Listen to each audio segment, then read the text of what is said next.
Hello, everyone, and welcome to a new installment of AV Veterans Talk. I'm your host, Bob Alvis, and this week we're speaking with Jasen Watts, an Iraqi war veteran, Purple Heart recipient, and resident of the Antelope Valley. Jasen Watts. How you doing, Bob? How you doing? I'm doing great. Haven't seen you in a long time. Yeah, it's been a while. So anyway, you're out hunting and duck hunting and enjoying the rain and the weather. Enjoying the rain and the weather and stuff and things like that. Oh, so yeah. I'm glad to, I appreciate you coming in and spending some time with us today.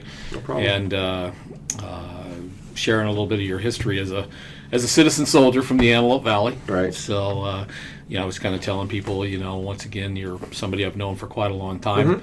Mm-hmm. You were involved with some catastrophic injuries. Yes. During your service to our country, and you had some struggles that you overcame pretty well. So You're looking pretty sharp now. Oh, thank I know you. You're in the duck blinds and Oh, you're yeah. shooting and getting out and stuff. So it's all good. Oh, yeah. So you live in Palmdale, Over on the west side of Palmdale. Yeah. right? Stuff. So curious stuff. Going back for our listeners here, a little bit of your background. Where are you from? Well, originally born in Northridge, California, so not too far from here. Moved out here when I was about 4, and pretty much grew up here. What schools did you go to around? Graduated from Highland High School, class of 2001. 2001. Yep. And then right after high school, immediately went into the military. Right. So your family, any prior military in your family, or Had were you? both grandfathers. Was drafted in the Army. One stayed stateside, and then the other one served for a little bit in the Philippines, and then came home. Yeah. So that was the World War II. World War II era, yeah. World War II area, and anything after that with your family? Not really. Not really? Well, I did that back. Actually, I had a second cousin who was killed over in Vietnam. Oh, okay. So, yeah. Yeah, so your family's got that. A little bit of military in it. Yeah, Yeah. DNA there. Highland High School, any ROTC stuff or anything? Actually, yeah, all 4 years I was part of the junior ROTC there and graduated from there. So that was an Air Force. It was an Air Force. What happened? I always saw myself, more like either, honestly, Army or Marines, and wanted the infantry style lifestyle and decided to go Army. You didn't want to be like me and end up with paper cuts? And No. That's all good. So, anyway, wow, so you were gearing yourself up for military service as you were in high school. It was basically put you no thoughts of going to college or things Not really. like that. Not really. No, either wanted to go. Well, I'll be honest, wanted to go law enforcement more than even military. Right. And so as soon as I turned 20 and a half, I wanted to start testing. So didn't even want to do the military at first, even though I was in junior ROTC.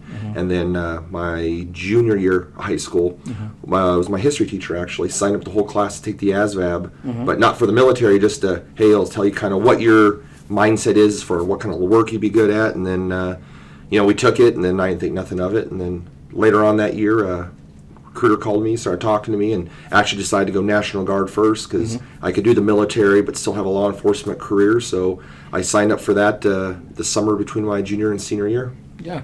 Now, 2001? I graduated in 2001, shipped off then, but I signed up in 2000. So you graduated in 2001, so this was prior to 9/11? Yeah, it was June of 2001, and then I was actually in basic training at Fort Benning, Georgia, going through basic training and infantry school, and we were doing mount training, which is kind of urban combat training, and that's when we got news that September 11th happened. Yeah. I've interviewed a couple other guys that were in military training when 9/11 hit, and how all of a sudden the whole dynamic absolutely. of training changed almost like 100%. Oh, absolutely. So what was that like from the day before 9/11 and training to the mindset after? Well, I think before, it's, in the back of our head, we needed to know this training for our job, but, Right. we needed to know it if anything ever happened, but, up at that point, not a whole lot was going on in the world as far as military actions. So we thought, we're learning this, but when are we ever really going to use it for real life?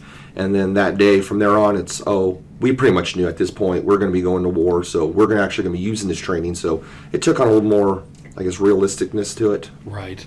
Yeah, and Army training at that time, though, you were going National Guard, correct? Yes. So National Guard where was basic training at?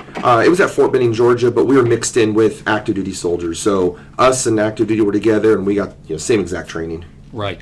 And so, and that was a time period of boot camp for you guys is what, 2 months, 3 months? It was back then. It was 8 weeks for 8 basic weeks. training, but they've extended it now. Yeah. Okay. And so, did you have like a tech school after that, or It was in the Army they call it OSUT. It's one station unit training. So what the Army does is if you pick an MOS that they teach at a basic training site, because the Army has 5 basic training sites, instead of doing like a lot of people where you do basic training, you graduate, then you go off to another base for your schooling, because because Fort Benning's a basic training site and home of the infantry, they combine you. So they give you infantry drill sergeants, so you're learning both basic training and infantry tasks all at one. So I did one long 13-week basic training infantry schools. wow, 13 weeks? 13 weeks. That's good. Yeah. And so, because everything changed when you were in training, normally when you get out for National Guard, you come back home. Yeah.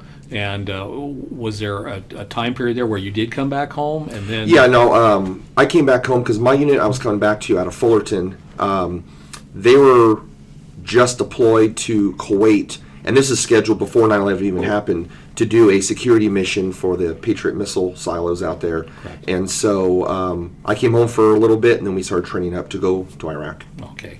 Hey, when we come back, we'll pick up your deployment. Okay. Okay. We'll talk a little bit about your deployment and what was involved with that. Okay. So we'll go ahead and take a break.